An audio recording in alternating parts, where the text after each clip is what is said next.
Hello, hello, and welcome back to the Who Are You podcast. I'm your host, Connor Overbay. If this is your first time checking out the Who Are You podcast, welcome. Make sure to give us a follow, a like, a subscribe on all the social media. It's going to be at Who Are You Pod from everything from Instagram, TikTok, Twitter, Facebook, YouTube, all the normal spots. Today, we have a very, very interesting conversation. This is actually a Who Are You Pod first. We're sitting down with a politician, a gentleman that is running for our mayoral office. Shout out to Mr. Ron Armstrong for being here today. Thank you for taking the time to be with us. Absolutely. Thank you. Yes, sir. So before we get into the conversation, obviously we have a lot to talk about. Please let everybody know here in the beginning where they can follow you on either your social media, website, or where they can check out more of you from this conversation. Yeah, so website, www.theronarmstrong.com. We stream across all social media platforms, TikTok. I mean, obviously you run for office, you got to get them all. Yes, sir. But no, like I said, I was very interested because, like I said, whenever you reached out, obviously, when you get in the world of politics, It's a little bit of a touchy subject with a lot of people. So this is like kind of like when you came in with us, we don't talk a lot of our personal politics on the podcast just because we don't want someone to be turned off just because of beliefs on that side of things. So, but with this, I actually took this as more of a challenge. I was interested in the conversation because whenever we are sitting down with different kinds of people, I like to do a lot of research. So basically, before you even came here, I was looking at your LinkedIn, I was looking at everything, but just who is this guy? Exactly. Just because it helps steer the conversation, and I love to help promote. Obviously, you do some great things here in town. You're a business owner, obviously running for mayor. There's a lot that goes into that, and you're going to be trying to change Jacksonville back to the red. So just to kind of get started on this side, where are you originally from? Yeah, so born and raised in Daytona Beach, small town outside of Volusia County called Holly Hill. Was there for a good while and then started my journey traveling around the U.S. Yeah. So when it came to traveling around the U.S., obviously you're here in Jacksonville now. Have you lived in multiple other places and just kind of ended up here? Or how did you choose Jacksonville? That was a good one. I know, right? I was like right in the mic. How did you choose Jacksonville to be the place that you wanted to stay and obviously become the mayor of? Yeah. So I guess we could talk a little bit about it, but my last stop was in Hamlet, North Carolina. Okay. Learned a trade of scaffolding, and then that took me around the United States. So whether it was building off of buildings, ships, plants, building from ground up. My last stop was in Hamlet, North Carolina. There was a significant moment in my life happened there. Then I got picked up by Sunbelt Rentals here in Jacksonville in 2009. Oh, really? Yeah. Interesting. Okay. And I love talking to a fellow tradesman as well. Oh, yeah. You understand. Trades. That's Absolutely. right. Say the trades are really kind of making the big movement back here currently. I'm sure you're seeing a little bit of a shift. Obviously, if you went to college, you got your degree. Great for you. I 100% respect it on it. I went and gave the college try, got associates, was originally going to go back for a bachelor's, and then I fell into HVAC. Yep. And it pays the bills, and it's a skill that no one can take away from you once you learn kind of thing. That's right. So what made you want to go the scaffolding route? Yeah, I wasn't very smart in high school. Took a different path and went down some different lanes that really were not the best. And so barely got across the finish line for my high school graduation. And then from there, took a $7.50 an hour job out at the paper mill building scaffolding. And then that took me from $750, six figures, traveling the U.S. And so I just tell people all the time, college might be for you, but look at a trade. Oh, no, I totally agree because I grew up in that same time period. I'm 27, about to be 28. Parents are like, go to college, go to college, go to college. And, I'm glad I went and had the experience at least, went and tried it out, and just found out it's not really my vibe kind of thing. Now, my wife, on the other hand, graduated with a bachelor's, did great. She was originally going to be a police officer, if you can believe it. I can believe it. Yeah, so she was going to be criminal justice. She's not from Jacksonville. So I told her, I was like, I love you. And in every sense of the word, I'm like, Jacksonville's a little bit of a different place. Yeah. And depending on what parts what's your beat and all that stuff. Obviously, we have our friend TJ, who's a firefighter and tells us all kinds of stories that we get to hear from him on a weekly basis. So she ended up going and was a private investigator for a little while and then kind of found her way in case management or legal assistant, paralegal-ish kind of stuff. And she's done great there. And I've kind of just either been doing pest control or what else? Pest control was... Oh, yeah, man. Come on. It was a decent job. We got to meet a lot of people and helped kind of, shape me as I am as a person. I talk a lot about it on here is people had a very bad idea of Jacksonville for a long time. Sure. And I feel like the city has cleaned up a good amount, Obviously, we got TK Waters and as sheriff now, and he doesn't play any games from every time I've met him. We've met him a couple of times now through different networking meetings. And going through and doing the pest control and then HVAC work, I've been inside people's homes and really kind of switched my mind a little bit on that of what really goes on, where people are, they're either down bad, or maybe they took a left when they should have taken a right and ended up in a bad space, or they're just doing the best they can. Yeah. So getting into, obviously, your run for mayor here, what do you think the problems are? Not problems, but what do you think can be fixed in Jacksonville to make it an even better place than it already is? Yeah, so I've got 3 young kids at the house, and I feel like one of the big things that we miss as parents and with small kids is I want Jacksonville to be an attraction zone. Like, I want people to come to the city of Jacksonville for something. So right now, the city, I'll say it to anybody, is we're still behind. Like, we're behind the 8 ball when it comes to a big, thriving city where people want to come and say, oh my gosh, I love Jacksonville. I think where we're at right now is we are a very, where people want to come here for a couple years, and then it's a transient city. Is they get excited for Jacksonville, they come here, they're like, oh my gosh, big city, we love it, and then 2 or 3 years they're like, oh, well, this side of town's not that great, or schools are not that great, like, let's go to Nassau, let's go to Clay, or schools are better in St. John's, and we lose them. And just in the last 4 years, we've only grown a little over 10%. Yeah. And so we have a lot of work to do. Family attractions is a big one. So we took away Adventure Landing. I know everyone's like, oh my gosh, Adventure Landing, but I grew up with like Discovery Zone. Oh, yeah. You remember Discovery Zone? I do. I was young, but I know what you're talking about. It's funny. Like, we grew up with stuff to do. Yes. And now, like, it's just, we don't have anything to do. Like, we got a great beach. We've got, some good parks. But I can only go to so many jump places in one weekend. I agree. So just making Jacksonville a destination. I want Jacksonville, I want it to be safe and clean. Yeah. You mentioned TK Waters. He's doing a great job. We still have a long way to go. I think he's one of the best sheriffs we've ever had in the history of the city. And then when it comes to like having a clean city, we've got a lot of work to do. I mean, we're one of the largest, if not largest, landmass cities in the nation, which means we've got to cover a lot of ground. Now, there's things that I don't agree with, like how we upkeep the city, or what areas have more priority, or, what one takes, the back seat. So there are a lot of different areas. Then you go into tax relief. So, I mean, there's a lot of things that I see as opportunities. But again, Jacksonville is a good old, not a good old boy town, but it's just the way it's always been, and we got to get away from the status quo.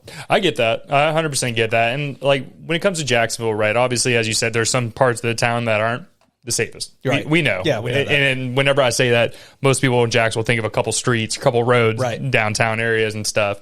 And as you were saying with the attraction side, obviously, we have our sports, right? We have the Jaguars, we have Jumbo Shrimp, Iceman, etc., right? So what would be more of the attractions that you're talking about? Because I know there's been talks of the water parks coming to Jax, or a couple other things. What is more of the attractions that you're looking to bring to Jacksonville? Yeah, so like I would love an aquarium here. Yes, I would be hype about an aquarium. I love a good aquarium. I love a good aquarium. I do too. Give me a good hot dog and an aquarium, I'm set, right? Yeah.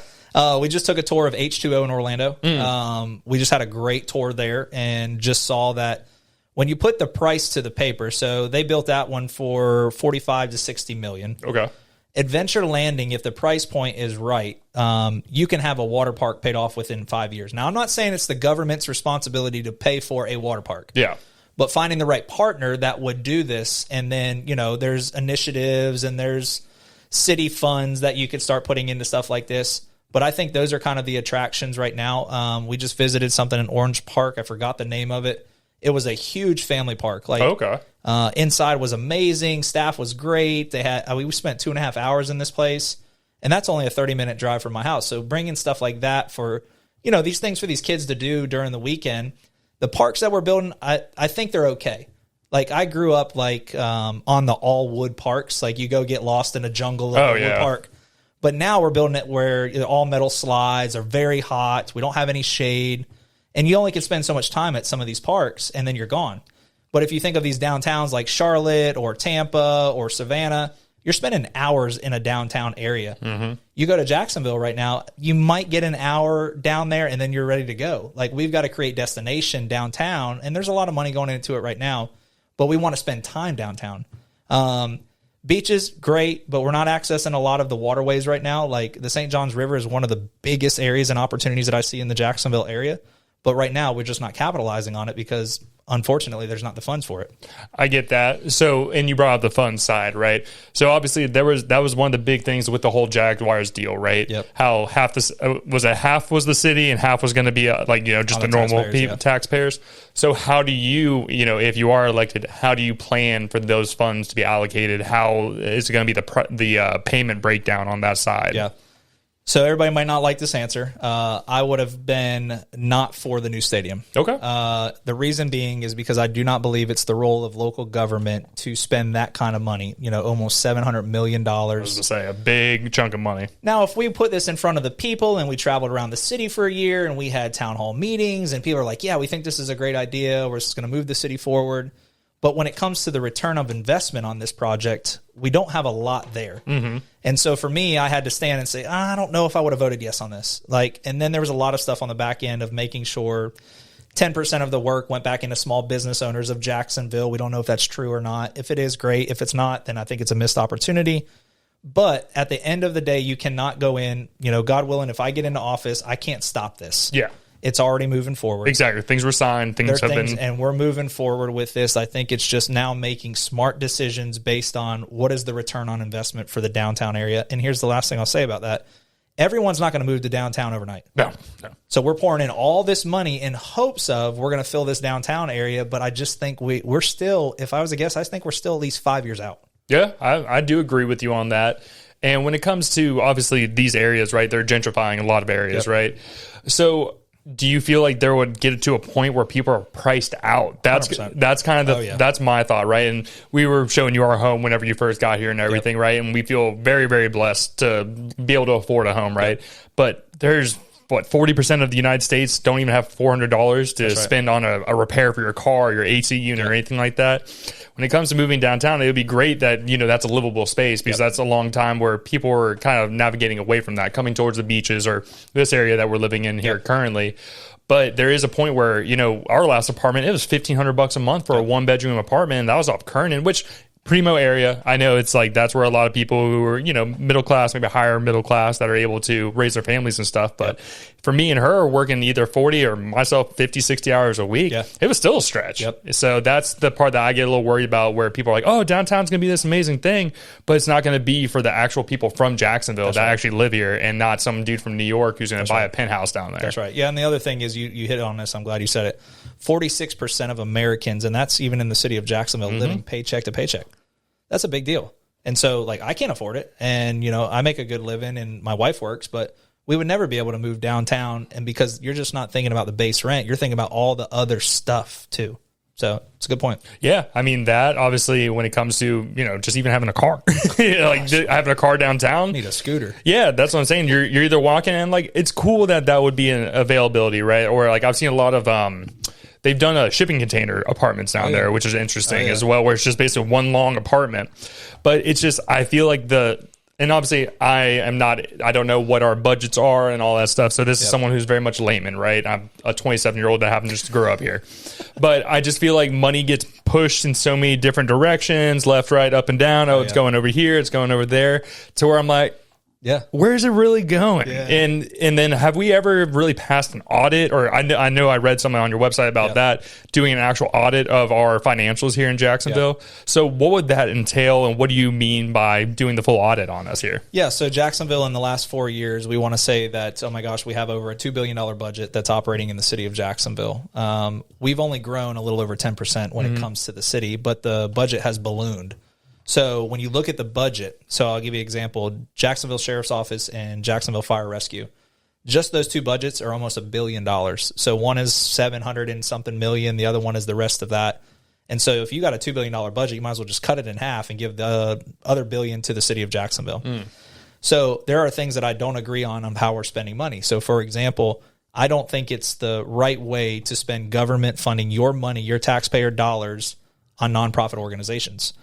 So there are a lot of people doing good work. I started a nonprofit myself, never took a city dollar and raised millions of dollars, but people rely on the government to provide something that I don't believe is the right way for your taxpayer dollars. Okay. Now there's people that can come and say, hey, well, we're giving kids food and giving them books and literacy. And I think we can evaluate that and see where the fruit is on the return on investment. Of course. But when we're spending, like, I'll use it, people might not like me, but the MOSH, it's the Museum of Science and History. Yep. We as taxpayers paid almost $100 million on that organization, and it's not even attached to the city. It's a separate business. And I'm like, why did we pay for that? Yeah, and they're moving it. They tore it down, and we paid $800,000 to tear it down, and we're moving it. And then we're going to pay more money. And so it's just like, so the city audit comes from, I just want every department to be audited. I just want to have full transparency, accountability, and quality control to the taxpayers and say, do we need a $2 billion budget? The last mayor operated with $1.75 billion.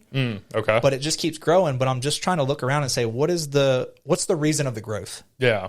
Say what's behind it, why how's it ballooning to what it is. So fast. Yeah, no, it's definitely interesting, and that's my thing, and I hate to be cynical. I hate to be that way. Especially, with the way that especially our politics across the United States have been. And like you look at other states, like California, Nevada, or even New York, you're seeing a very much change in a lot of different states. And obviously even like Texas right now. Texas is going through changing some laws that is like messing with all kinds of different industries.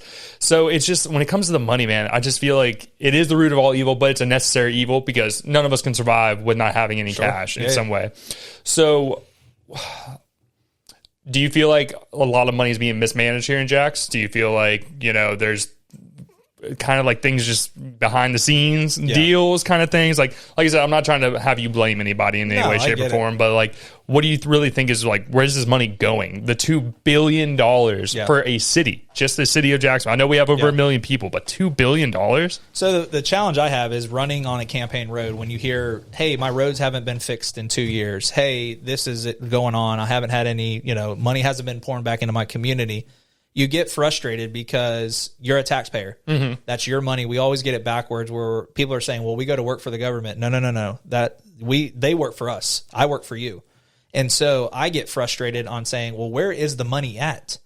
Like, I'll never forget, I had a city council member. We were in a meeting and he says, I have no money for my community. And when he said that, I was like, this is crap. Yeah. Because we're working so hard for your dollar and putting it in the right places, but a city council member does not have enough funds to fix his own community. That's a problem. No, I agree. And we've actually had multiple city council members on this podcast over the past, and it's a very common theme that we hear a lot. And that's the part that's scary, is like these people are really trying to do right by their community. And that's, as I was telling you before the show, we've sat down with over probably 150 to 180 different kinds of people here in town. And you hear these people, whether it's like the art district, right? The art district's getting a big boom right now, which I do believe in. I think it's good that artists can go out there and be able to survive off their art and, get paid rather than do a full wall mural and get nothing and just say, thanks, you did that for the city of Jacksonville, and you just leave. But there's just so much that can go into. And this is as someone who was born and raised here in Jax. I went to Sandalwood High School here in town. Terrible. It was absolutely... Like, I was lucky enough where I had free college while I was there. My senior year, I took college classes and was able to get through a lot of it. But you're sitting in schools with teachers who don't care at all, or teachers who put hands on their students, which happened unfortunately frequently. And in some ways, I don't blame the teachers either, though. They're understaffed, underpaid, maybe underqualified, and you're dealing with a lot of dangerous situations. Obviously, like whether it's violence, whether it's guns in schools, which none of us want to have that here. Me and Shannon are both proud gun owners ourselves. We do believe in having that right. But it's just, like I talked to my little brother. My little brother goes there as well.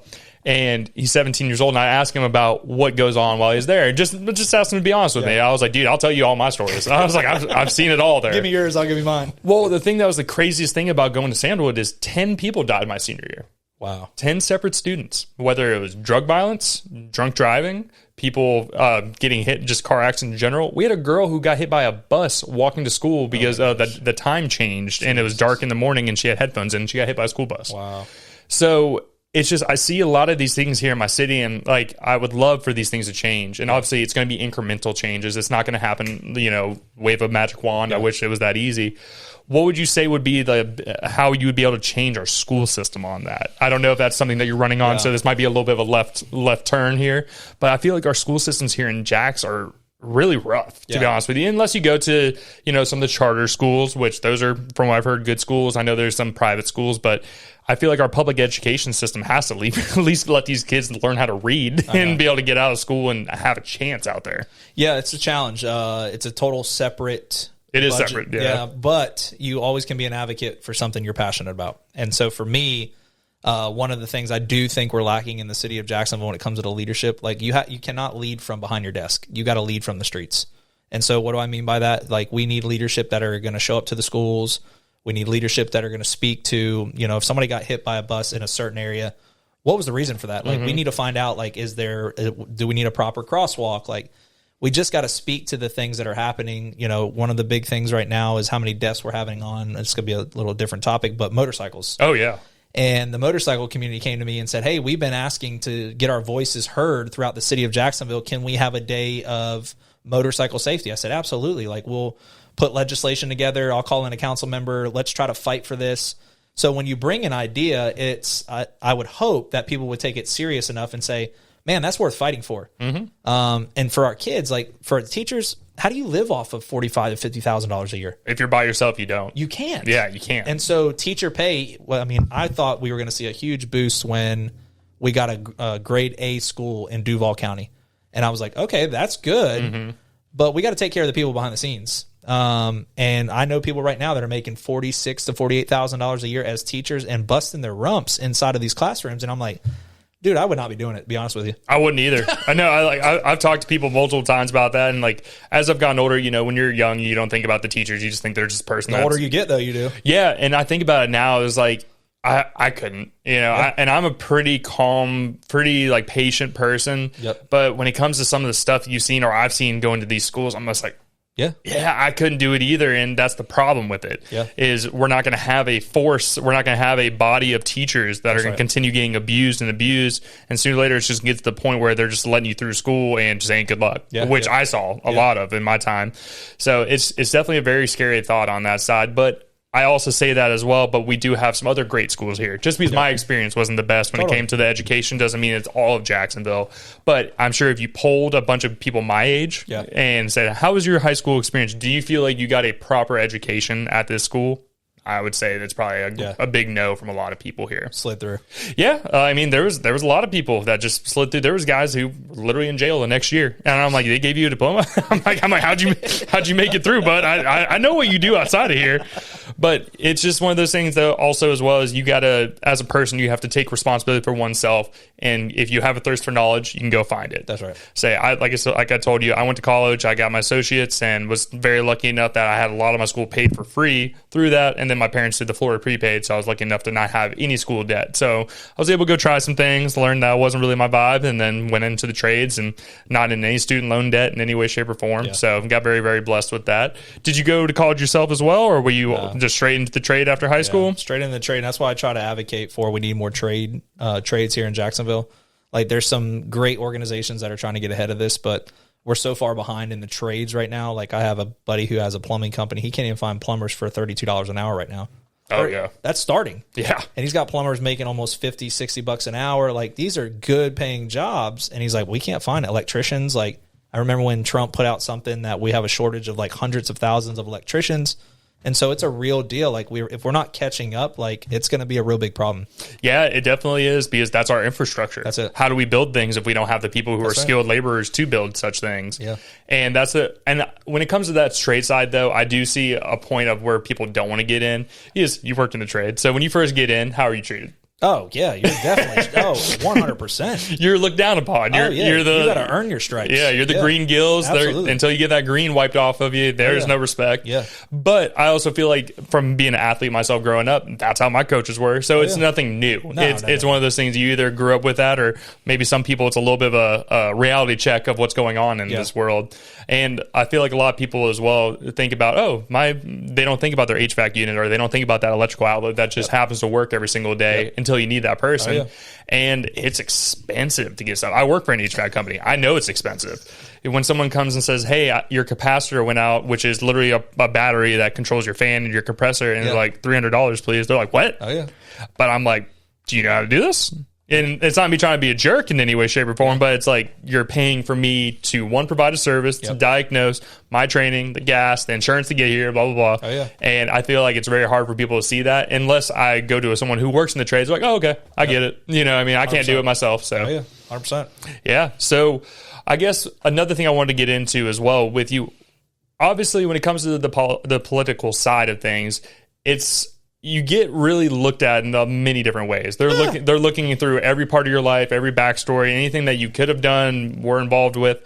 What has that been like for you? You're going around Jacksonville. Obviously, you just came from an event. Funny enough, before this, what's it been like on your current run for the mayor? Yeah, so they want to pull out every skeleton in your closet, and I have skeletons in my closet. The good thing about me is I'm a fully transparent, open guy.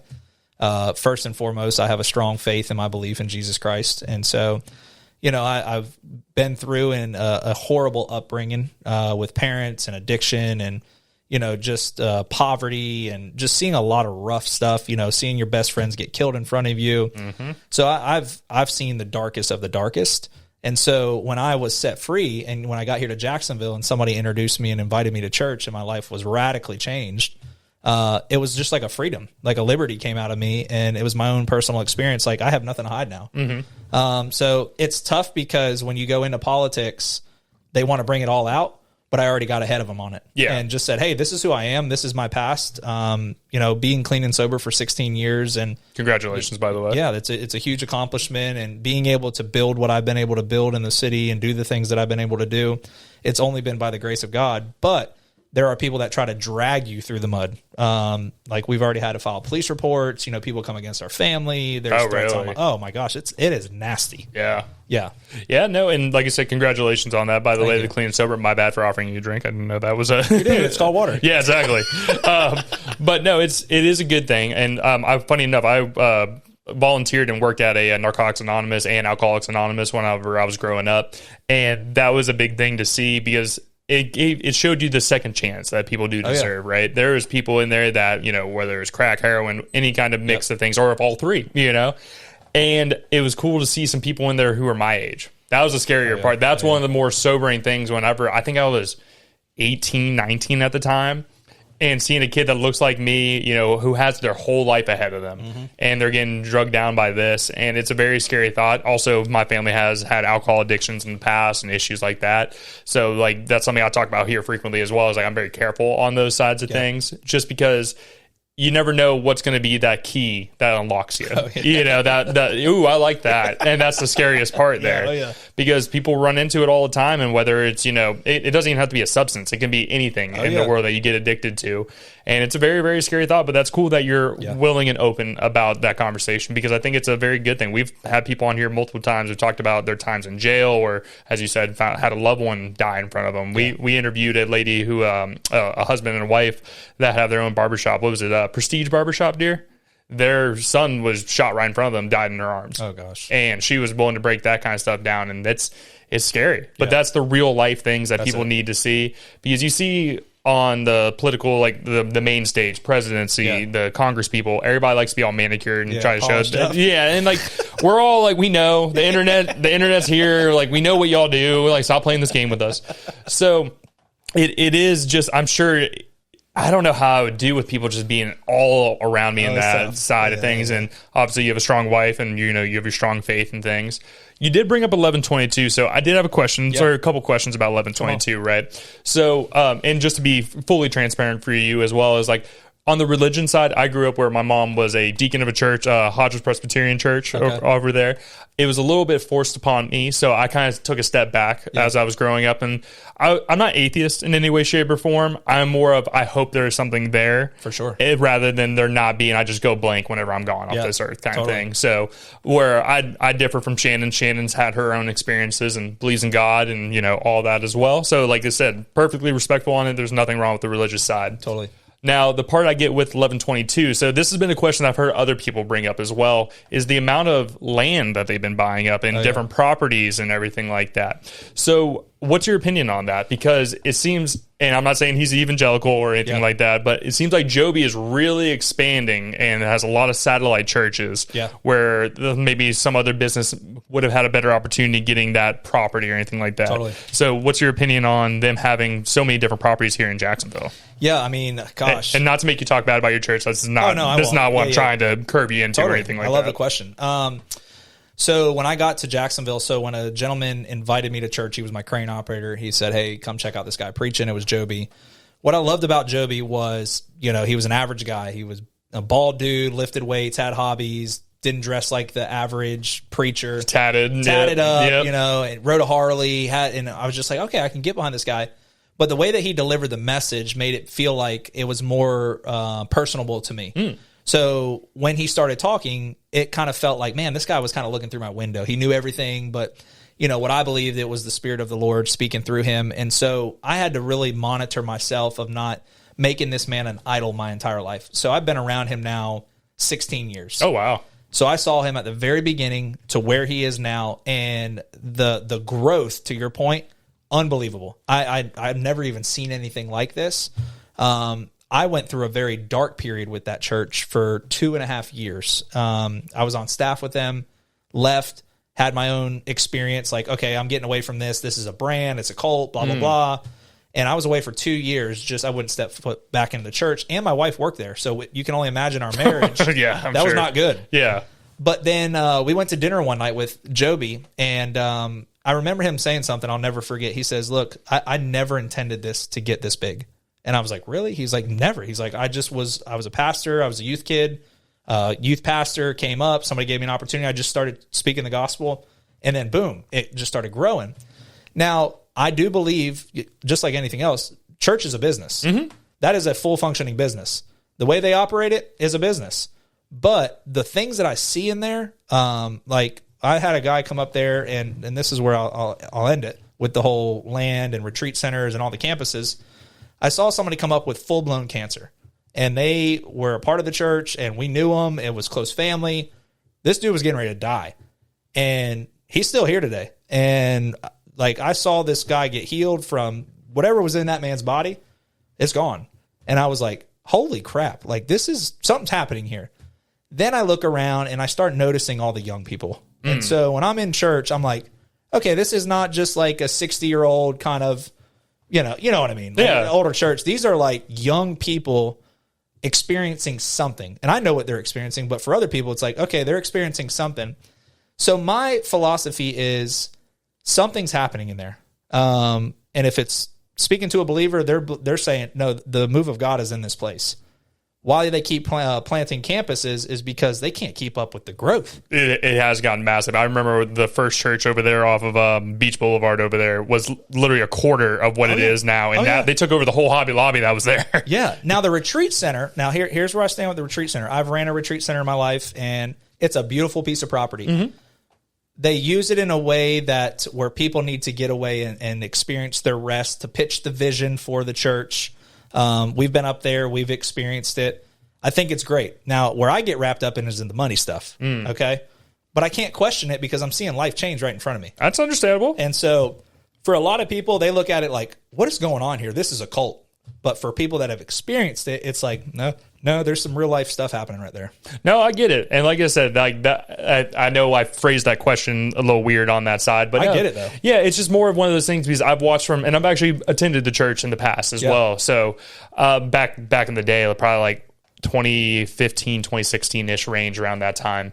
And it was just interesting because I paid attention, like with doing this podcast, I always kind of keep an ear out, just seeing what's all going on around town and just conversational stuff. It was just very interesting because I've had a couple of people bring that stuff up. And then I know Mr. Fishback that's a big talking point of his there. So I wanted to get someone else's perspective on that side of things because I saw him talking about that on Shout OG Sessions about that as well. And there was shout out Colin as well. Colin is a buddy of ours, and he is trying to become a bar owner. And he was talking about how land is being kind of served to the church first rather than actual business owners. Yeah. So that's where I was interested on that side of things there. So, and here's one thing that hopefully this can help it too, is the majority, probably 80% of the land that 1122 is getting and owning It's a guy who came into the church who is one of the biggest land developers in Jacksonville. Really? And his life was changed by, not Joby, but what he experienced in the church. So then he started working with him, and he is one of the biggest property owners in Northeast Florida. Really? I didn't know that. So all this land where they start popping up churches, he's the direct access. Gotcha. So that makes more retreat sense. center, every campus. It's like, nope, it was his shopping center. So he just said, hey. Interesting. Oh, yeah. To be honest with you, I'm actually genuinely surprised by that. I did not know that. Hey, like I said, and no hate to anybody. I hope with me having this conversation about this kind of stuff, it's not me hating. It's more of just trying to understand what's really going on behind the scenes. Because I'm not there. I don't know what's going on. And Joby, if you're ever interested, come on, Joby. Come on, Joby. I'll come on your show. It'll probably be an interesting conversation, but it'd be fun. Yeah. But no, that's cool. Okay. And you said your wife worked there for? Did she still currently, or she worked there? Okay, good for her. Yeah. So she found the Lord at a small evangelical church at the beach, and then became an intern with Joby. And then Joby was like, "Hey, do you want to come start this church thing with us?" Basically, and then she's been with him since the beginning. Yeah. Wow. So she's a writer. Cool. Yeah. So she writes a lot. She writes? Yeah. So there's a thing called they call them disciple groups, and there's a home groups. So after you hear a sermon, you go to a house or blah, blah, blah. But she writes the curriculum. She helps with women's stuff. Oh. And so she loves her job. That's pretty cool. I didn't know that. Yeah. That's really interesting. How did you guys meet, if you don't mind me asking? Yeah. So when I came off my addiction was so heavy and deep. I just felt like giving up, and did it with, everything, everybody, all the stuff. And I said, all right, I'm done. And then I signed up for a mission trip to go to Brazil. She was on that same trip, and then met her on the, beforehand. Then we met on the bus. Then I told her on the bus while we're in Brazil that I wanted to marry her. Wow. Yeah. I think I saw Joby brought that up in one of his sermons. I believe it was on your social media. I think I watched that video. That's pretty cool, man. And how long have y'all been married now? 12 years. 12 years. Yeah. What's the secret to a happy marriage for 12 years with 3 beautiful children? You ready? Fart in front of each other. I like that. That's a good one. She hasn't made it to that point yet. There's a unique trust when that happens. That's right. Yeah. I agree. You can't hide anything. Exactly. No, that's beautiful, man, because that's something like we're stepping into that zone ourselves now. We've been married for, like I said, going on 3 years, been together since we were both I was 18, she was 19. And funny enough, the way we met, she had a thing for a manager, me. Funny enough, we both worked at Five Guys Burgers and Fries. Come on, one of the best burgers. It's very expensive. We were just talking. I don't know where the government's getting the money from that for that one, but that one's crazy. But I actually worked at the one on Beach and Hodges, not too far away from here. Oh, right there by Chick-fil-A. Yeah, exactly. I worked there. I started off as a someone who would just take your order, and then the day I turned 18, they gave me a key to a store, and I was able to be a manager there. Come on. And ended up switching stores. I went from that one to the Town Center store, and she had come in before, and funny enough, she came in looking for someone else, and I was like, and at that time, I believe I was in a relationship at that time as well, so I was like, nothing weird. So she comes up, and I remember she's wearing this red dress, and she comes up, and she really asked me something very weird. She's like, would you mind grabbing me something? I was like, sure, what you need? She's like, can you give me raw cut up green peppers? And I looked at her, I was like, to eat? She's like, yeah. I was like, okay. and then like that, like literally just in the wind, gone, didn't see her for like 3 months. Yeah, that was literally it, because she was like a little standoffish at that time. She was shy at that time, and now she's been around me. And time out. Who comes in a restaurant and asks for raw green peppers and leaves? Well, she was looking for, like I said, she was talking to the manager above me at that time. Oh, okay. So she came in looking for him, and while she was waiting for him to come out, I just walked up and was like, hey, do you need anything? There's like the front bar area, so someone's standing there, I'm going to go say something. And she asked me for that, and that sticks with me to this day. Like I said, that was over 10 years ago now. Wow. And I remember that, and then ended up moving stores. We became friendly, and she slept over for a couple weeks there, and then 1 month into dating, she moved in, and 10 years later, man. Dang, raw green peppers. Let's go. Yeah, Shout out to green peppers, man. What a triple stack. Come on. Oh, yeah, man. It was a good time. We worked in many restaurants, and we've worked actually multiple jobs together, funny enough. She's worked under, whether it was me in management or worked in multiple restaurants, all that kind of stuff. So, and here you are. Yeah, that's it. People find it weird. We've always been able to kind of we worked together and never had any issues. Knock on wood. I think I was a pretty good manager, right? Pretty fair. But it was just something that happened to work out, and that's something that's what our lore of this podcast is, us talking about working at Five Guys. That's just where it started, and we literally got married the day after we went to Five Guys, got a burger, and just sat there and talked about old times back in the day. Throwing peanuts on the ground. That's right. I'm sure there's going to be a time where we can't even have peanuts anymore. But so to get back to the mayoral race, right? Yep. So what makes you feel like you are the right person to be the mayor of Jacksonville? Yeah. So I look at leadership. So I compare what all that I have been able to accomplish from such a young age to where I am now. So fast forward, once I came to Jacksonville, got involved with leadership and business opportunities, went to work for 1122, came out of there, went into corporate America, took a leadership position as a director for a big, large company. From there, started my own businesses, grew that into millions of dollars, started my own coffee company, did some crazy stuff with that. And so I've just touched a lot of things, but also I've been in the trenches with so many people. Like I'm willing to get dirty. I'm willing to have hard conversations. I spent 7 years in the murder capital zip code of our city. That should tell you a lot.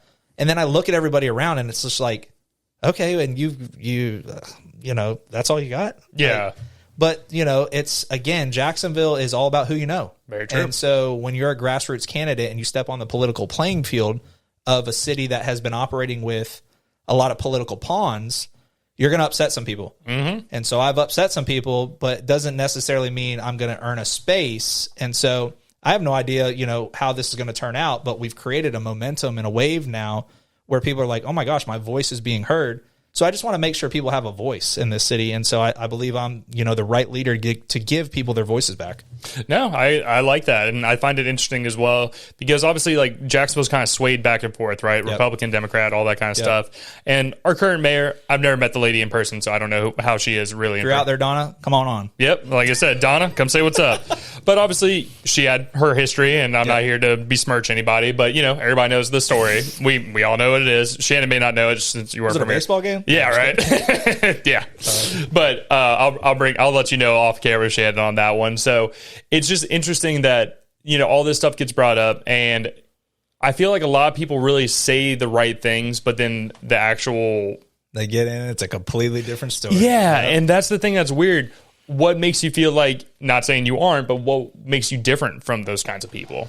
Yeah, I'm not trying to get into this thing to wear some type of name badge or, say I've done all this stuff. Like, I'm wearing a suit now walking around the city. I'm like, I've never done that. I was always just like in flip-flops or sneakers and like doing just the work. But I just feel like, to your point, that happens all the time.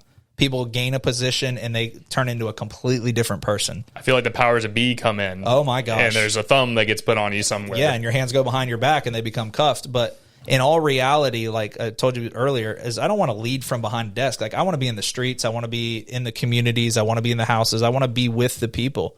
But for right now, it just seems like we have for so long been a city that has led with power and money. And so we've got to get away from power and money. We got to get back to we the people. Yeah, get back to the good old people of Jacksonville. Yeah. Because I talk to people all the time. There's always a good talking point about what the city's doing for them. And obviously you can, I guess, but you're not supposed to live off the government. The government is there to help assist, which is nice when needed, when actually needed, not living off EBT and SNAP and all that kind of stuff. And I feel like I say this as someone who is very lucky in life, so that's that part where I'm trying to be careful on what I say. There's programs that can help move you forward from getting off those benefits kind of thing. But not stay on them. That's kind of like what I'm thinking. And this is something, like I said, my own opinions here. So before people come at me in the comments. But I feel like there is a lot of other things in Jacksonville as well, like when it comes to working programs, getting people employed, all that kind of stuff as well. I feel like a lot of people are just living off the sweet government money, man. And I remember back in the days of COVID, I remember people were cashing in more of those things, the stimulus checks, all that. And then rent was paused for a while there too. And I feel like people are still living in that time where that's almost 5, 6, 7 years ago now, which is even crazy to say. Yeah. So I feel like Jacksonville is going to continue getting bigger and bigger as well. I feel like that's a part that I'm seeing as well. Obviously, with the construction side, every part of Jacksonville, you see an apartment coming up, like a new condo, a new association, and all of that. Yeah. Like, where are we ever going to get to the point where we have enough? We have like just enough stuff built up. Where, as you said, bring the attractions and not just another apartment. Because I remember off of Beach Boulevard, Regal Movie Theater used to be there, right? Oh yeah. And now I drive by it, and I'm like.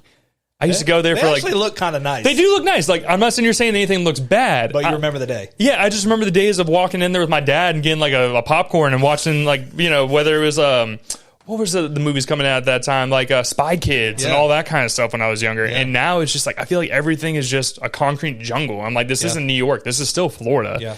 I know like people like Miami and Tampa, and they're both beautiful places. Been to both areas. Shannon lived in Tampa for a little while. Love traveling, going down there. The aquarium's nice there. I do want the aquarium here in Jacksonville. Aquarium and hot dog, baby. But man, just like I'm tired of seeing condos get put up. I'm tired of like just seeing just non-native Jacksonville people here. You know, it's real. Because when you walked in, you asked me like, "You're from here, right?" Yeah. I was like, "Yeah, born and raised." And you don't meet a lot of people who decide to stay in Jacksonville. Yeah. And I feel like that's the part that's weird about our community here is it's a bunch of transplants, which is good. I do love meeting different cultures and different people who do different things, but it'd be nice to not have 5% be from Jacksonville. 100%. Yeah, and I think the big thing, I sat with a developer 2 weeks ago. He said the only way that we're going to fix the affordable housing crisis is continuing to build more. Really? And I was like, "Are you serious?" He's like, "Oh yeah, you got to keep building because then that will lower the demand for what we're paying," which it made sense, but I'm like, son of a gun. Like, we got to keep building in order for the price to drop. We're not going to have trees. We're not going to have trees sooner or later. Across the street, I remember driving by, that was all trees, and now it's about to be a storage lot. Yeah, I know, right? I saw that there, too. Like, we just moved in, and we saw them cutting down. We're like, what are they doing? I'm like, I don't know. Welcome home. Yeah, I'm like looking over there. It was like Saturday morning. I'm like, why are there chainsaws going off right now? What's going on? And like, I get it. I do get that part there, but I also feel like, you know, the more you build, the more they're going to want their return on investment. So that's the rub that I think that a lot of people aren't kind of getting there. I agree. Because they're not building stuff just out of the kindness of their heart. No. You know, I understand. Obviously, Habitat for Humanity comes out and does that stuff, but they're not doing that all around Jacksonville. So I did want to get a little bit more into the personal side of you, if you don't mind. So obviously, you know, we talked about your past. Obviously, had some issues, and you know, you grew up, made it through, and you're thankful for that as well. And it sounds like, you know, religion has really been a part that's unlocked that for you. What made you jump full into your faith? Yeah, so I look at it as it was a relationship thing with me. So I grew up, if we want to get deep into it. Go for it. Yeah, so I was sexually molested by my family member at the age of 6. Wow. So when that happened, I just felt like I wasn't a human being. Yeah. So from there, then drugs were introduced to my life at 14 because my parents were addicts. So me coming home from school was a normal day when I found my mom passed out on the floor when I opened the front door and had to call 911 on her because she's drunk. So from 14, my addiction was cocaine and ecstasy. So that was introduced to me at 14 years old from a drug dealer across the street where he introduced me, took me around, maybe breaking all this stuff, traveled to the panhandle of Florida. First house party basically was introduced to cocaine, and then that was a spiral effect. So I went from using to selling to abusing, multiple attempts of suicide, life flighted to trauma centers, and then running drug houses. Like, I did it all. And so my last stop in Hamlet, North Carolina, I traveled while I worked. I traveled around, but then I became a part of drug trafficking. So I drug trafficked from Georgia back into Florida, never got caught, which was a miracle. I was going to say, that's a miracle in its own. Oh my gosh. Like, I think of the stuff I had in my trunk. I was like, if I would have got caught, I wouldn't be in prison the rest of my life. They come through in Georgia. They come out the trees over there. Oh yeah. Yeah. Like, they're hiding with camouflage. That's what I'm saying. So I got arrested in Georgia, traveled around, got arrested again. So I didn't know who I was. I get you. Didn't have parents. My parents left. My mom got involved with a motorcycle club, very notorious down in South Florida. She tried to get out. She got beat out where they left her on the streets of West Palm Beach, Florida. That was a horrific scenery. Seeing your mom hooked up in the hospital and all the stuff. And then my dad, you know, he was still stuck with his addiction. His was heroin. And so I just didn't know who I was. I didn't have family to show me. Didn't know how to teach me anything. I just knew that trade. So my last stop in Hamlet, North Carolina, I was in the middle of my addiction, and I stole a bunch of company property. And so I came home to the sheriff's office and the CEO in my front yard. Oh. And so they gave me two options, that they were going to press federal charges or just call it quits, basically fire me. And I was like, hey, I'm so sorry. Like, I'm not well. I'm sick.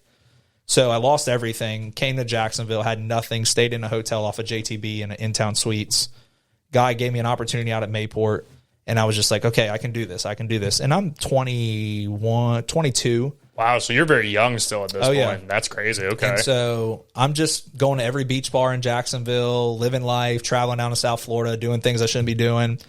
And then one day my crane operator just came up and he's like, hey, man, you want to go to church with me? I was like, dude, I know nothing about church. Like, I don't want to. No, I'm good. Mm-hmm. He was like, all right. Well, the next week he came back. He's like, hey, man, you want to go to church with me? I was like, and it took him about 3 weeks. And he said, hey, I'll pick you up Sunday. We'll go to church. We'll have some lunch. I was like, okay, how bad can this be? Yeah. So he picked me up, and I tell people all the time, the two things that changed my life was the guy at the door who greeted me at the church. So he was from Australia. And as I'm walking into the church, he just came up and gave me a hug. And he said, hey, man, good to see you, mate. And glad you're here. And I was like, dude, who are you? Like, you just gave me a random hug to a guy. But it felt different because what changed in that moment was my dad and my mom really never hugged me or told me that they loved me. Mm. So I got past that, and I'm like, oh, my gosh. And so I walk in, and so Joby was in there. He's preaching. And like I said, everything he was saying was like he was speaking directly to my soul. And so he said at the end of that sermon, he said, look, if you're in this crowd, I feel like today's something different. If you feel like you want to give your life to the Lord today, I want you to stand up out of your chair. And I was like, I'm not standing in front of 500 people. There's no way I'm doing this. And then he got at the end of the sermon, and he said, hey, if you're in here, this is what we're going to do. I'm going to count to 3. And if you're in here, you want to change your life today, stand up. And he was like, 1, 2. And I was like, 3. And I was like, oh my gosh. And I stood up, and I look around, and I'm like one of maybe 5. And I'm like, oh my gosh. And I started sweating. And so I say that to myself. That was my personal encounter with now what I believe is the Lord. Okay. And so from there, my heart, like it's in the movie The Grinch, I got a new heart. Mm-hmm. And from that, it was no longer about taking, it was about giving. And so that's when I started. I went into Haiti, I went into Israel, I went into Brazil. All I want to do is give back to people. And then I was diagnosed with cancer. And so I thought when you became a Christian, everything was supposed to get great.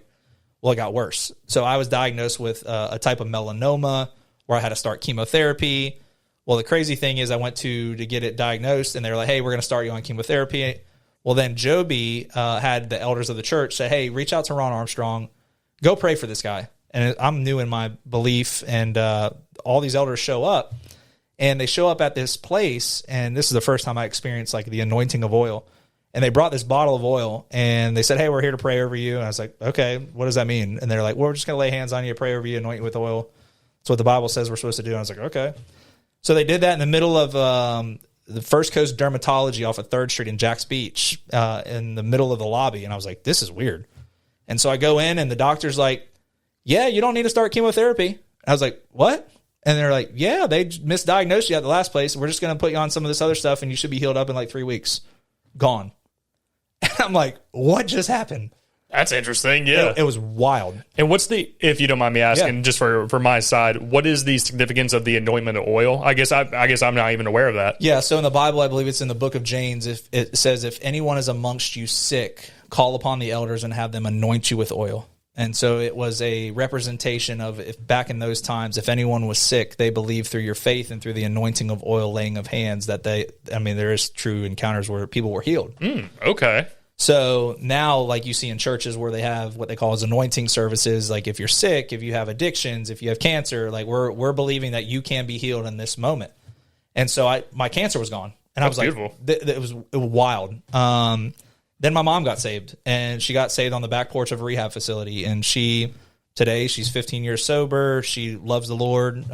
She's a director of nursing coming off of being homeless. Like, wow, just wild stories. And so I always tell people, for me, it's not religion. It's like this personal relationship now with what I believe, Jesus. Mm-hmm. And so, yeah, the whole thing is crazy. No, that's beautiful, to be honest with you. And anytime I sit down with someone who has a very strong faith, I do ask that same question, because everybody's giving me a different answer. And that's the thing I like about it, is it's all different. You're hearing all kinds of stuff. Exactly. You're getting your own personal experience. And Shannon, is it okay if I share your story?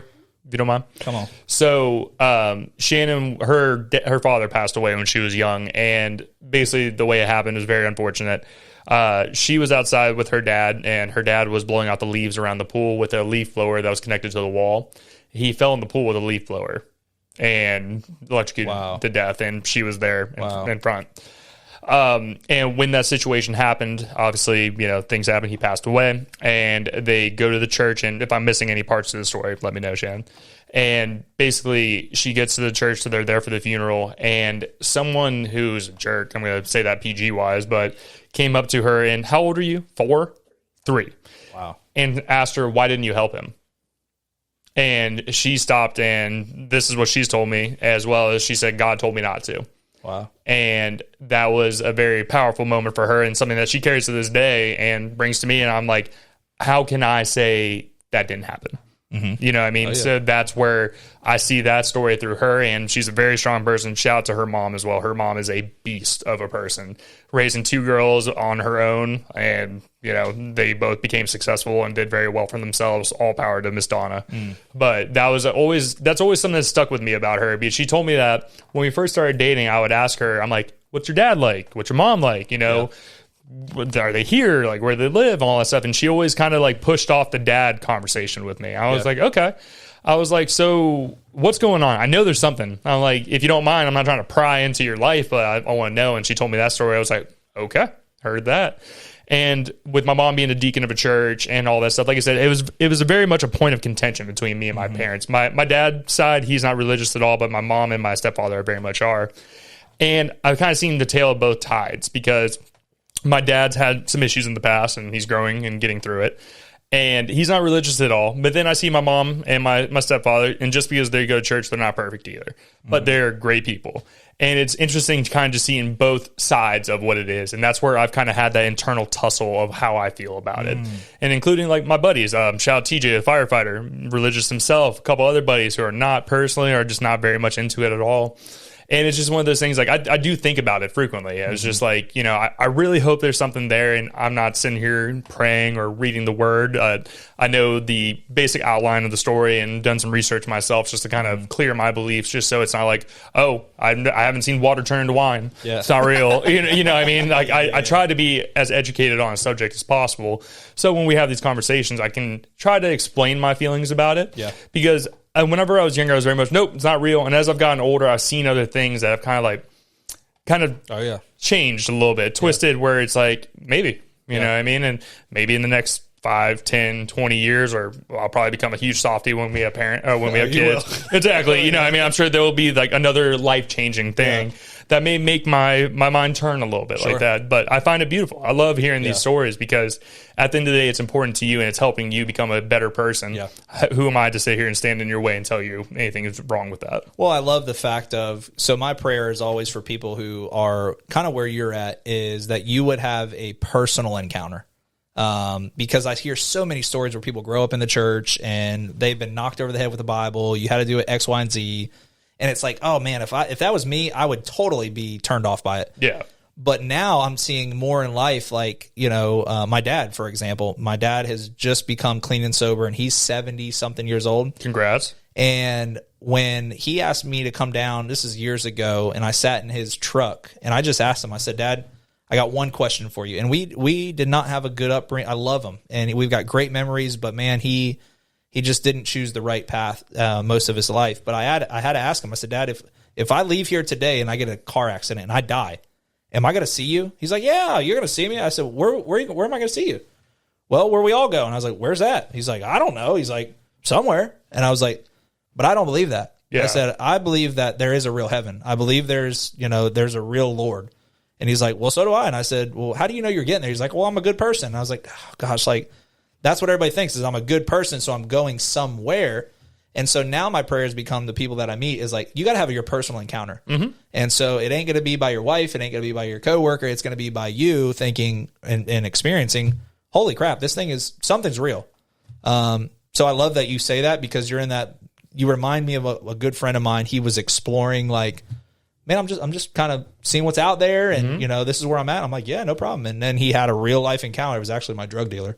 And he called me up and he's like, dude, I had an encounter. I was like, praise God. What are you doing? Now he's a pastor. Really? So, yeah, it's crazy. No, and that's the thing is, like, I've seen other, like, pastors kind of come up as well from the similar situations. Maybe they were drug dealers or just involved in something that wasn't what they were supposed to be in.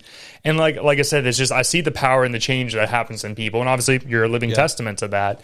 So it's just one of those things is like, I try to be as careful as I am about this conversation just because I don't want ever anybody to feel like I'm telling you they're wrong. Oh, yeah. Because anybody who's in the room and thinks they know everything is usually the person who's the most wrong. Yeah. So I think that's a beautiful story, and I appreciate you sharing your story on that 100%. Side of things, man, because we've sat down with a lot of people who have gotten their life changed or who had drug issues and everything. I've seen it when it came to the NA centers or the Alcoholics Anonymous centers, and seeing these dudes who are some grizzly 60-year-old men or 17, 15-year-olds, and they find a lot of power in the word, man. I'm like, respect. Yeah, absolutely. I can't come back at that for you. 100%. So when it comes to everything coming up, how can people support you in your race you're currently? Obviously, you know, there's the donorship, there's the money and all that. Yeah. There's, you know, putting your face up or just spreading the word. What's the best way for people to help you in your mayoral race coming up here? Yeah, so we're doing something a little bit different. So no candidate from the Republican Party has got on the ballot by petition since 1968.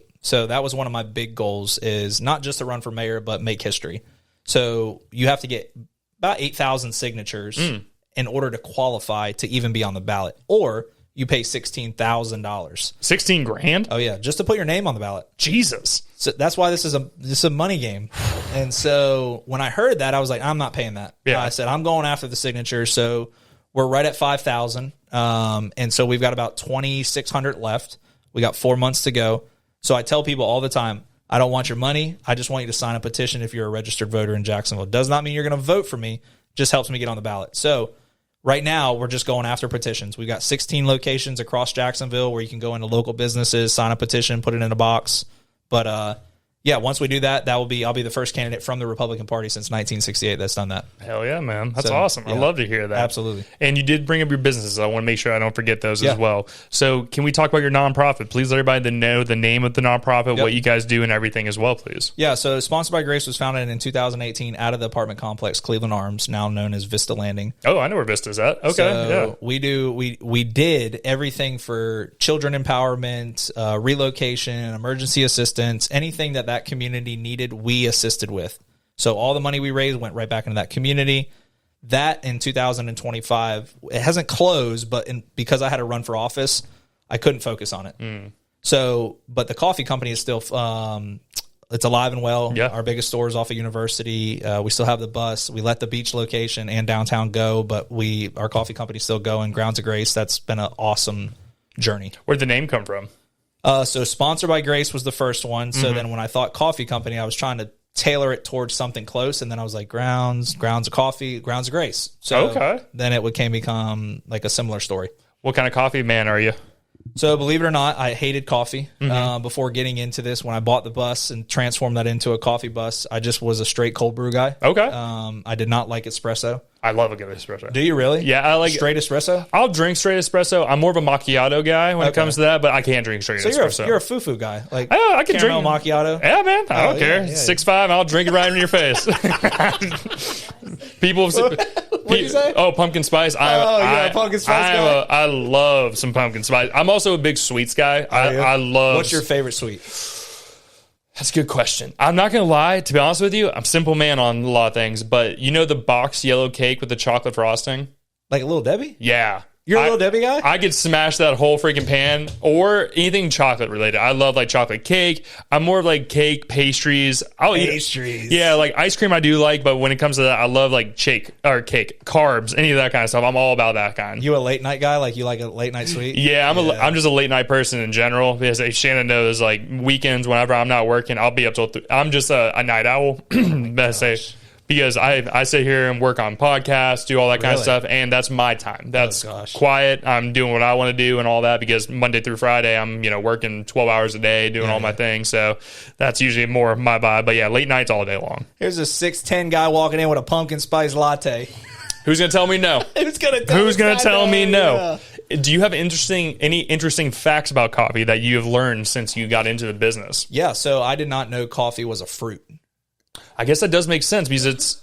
Did you know that? I did not know that, but I'm thinking about it because it's the nut inside of it, right? Come on, you're a pumpkin spice latte exactly. guy? I've always heard of the real fancy coffee, the ones that the animals eat and poop out, and then they use those nuts. Have you seen that? It's what is the name of that coffee? One second, I'll bring that up here for you. Did you always think it was a bean though? So originally I thought it was a bean, but I think I watched a Joe Rogan podcast when he had Black Rifle on. Okay, yeah, and I think I heard about them talking about how it was like in a fruit. I never knew it. What is that coffee called? Comes out of an animal. I don't know. Google's gonna be like, what? Okay, so it's a civet coffee. So it's basically an animal will eat the coffee cherries. They'll digest it, and the way they digest it, it ferments it and gives it a coffee specific flavor. I've heard. I don't know if I would be the man to try that. Yeah, I don't know about that one, but I've heard people get really into it. But I think it's just like, and what's funny about coffee, right, is it's literally something that a lot of people drink across the United States. She hates it. She hates coffee herself. Really? Okay. I'm a big fan of coffee. She's like more of a talk about fruit drinks. Her frappuccinos. That's the coffee she'll drink there. She does like a good what's the tea you like? Chai. She loves a good chai tea. But like growing up, when it came to coffee, it's like that or energy drinks. Energy drinks I know are terrible for you, so I feel like coffee would be the better way to go. But a coffee is like, for me, is like a good. I love iced coffee, or in the winter. Yeah. That's like the nice, nice good coffee, just hanging out kind of thing. She hates it. I kiss her afterwards. She's like, it tastes like coffee. That's my wife. Yeah. But like I said, man, this has been an awesome conversation. I do appreciate you taking the time. I know you had a very, very busy day. That's good. So when it comes to this, if you could let everybody know, I guess as a final statement for you, why should they vote for you? Yeah, so before that, I'll go into education. So remember to vote. Voting on your local elections is very, very important. You know, if you don't vote, you don't have a voice. And so we've got 4 months to qualifying, and then we have 7 months until primary. So we're coming up on it very quickly. I would say the reason you want to vote for Ron Armstrong is I'm not a career politician, not trying to fill my pockets. I'm trying to do what's right for the people, by the people, we the people, and give you your voice back in the city of Jacksonville. I love it, man. I would say this was an awesome conversation. I appreciate you taking the time. And I would love to do a part 2 here in the future, man. Let's go. Let's see if maybe we can do it from the mayor office. There we go. Come on. I like to see it. Well, before we let everybody go here, please let everybody know again where they can follow you on social media, your website, anything you want to promote here at the end for it. So you can follow me all social media channels, Facebook, Instagram, TikTok, www.theronarmstrong.com. You search for mayoral candidate in Jacksonville, we should pop up because we are on the top list. Yes, sir. Guys, make sure you guys check him out. And like I said, make an informed decision when you are voting, right? If he fits the way that you feel, the ways that you feel like Jacksonville needs to go in a way, like I said, check him out. Obviously, if you guys have any questions, you can reach out to me. Be more than happy to pass along any information to him as well. But before we get out of here today, make sure to give him a follow, a like, a subscribe on all the social media. And while you guys are in the liking and subscribing mood, check us out. It's going to be at Who Are You Pod from everything from Instagram, TikTok, Twitter, Facebook, YouTube. And then my final thing for you today, if you feel like you'd be a good fit for our show, we are always looking for more guests on the show. We can add to the list now politicians on here. Say if you're an athlete, a entrepreneur, a comedian. We've had a mix of so many kinds of people on here, and we're always looking for more people to sit down with. You can either hit us up in the DMs, or you can email us. It's going to be whoareyoupod@yahoo.com, and maybe we'll have you guys on a future episode. But Ron, my man, thank you so much for your time today. Thanks, man. And we will see you guys next week.